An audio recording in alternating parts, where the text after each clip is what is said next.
নমস্কার বন্ধুরা, আমার নতুন একটি ভিডিওতে জানাই তোমাদের সকলকে স্বাগত। এতদিন চেষ্টা করেছি ছোট ভিডিওর মাধ্যমে তোমাদের সাথে কিছু কিছু জিনিস ভাগ করে নেওয়া। আজ একটু সময় নিয়েই তোমাদেরকে আমাদের এখানে মহোৎসবের কিছুটা অংশ দেখানোর চেষ্টা করব। এখানে 16 প্রহর ব্যাপী মহোৎসব হয়, আগেই বলেছিলাম।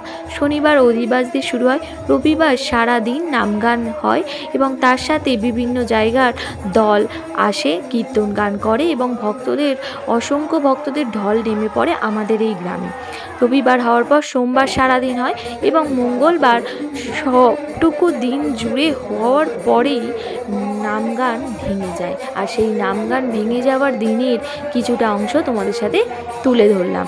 এই যে দেখলে হরিলুটের বাতাসা ছড়িয়ে দিল সবার মাঝে, রাধাকৃষ্ণের নাম নিয়ে সবাই সেটা প্রসাদ হিসাবে গুড়িয়ে গ্রহণ করে নিল। তারপর দধি হাঁড়ি মাথায় করে নিয়ে সেখানে ভাঙা হয়। তারপর ছেলে মেয়ে উভয় সেই কাদা ছোঁয়ার চেষ্টায় লেগে পড়ে, আর তারপরে কাদা মেখে লুটোপুটি হয়। রাধে রাধে বলে সবাই এই মাটি মাথায় মেখে নেয়। জয় রাধা মাধবের।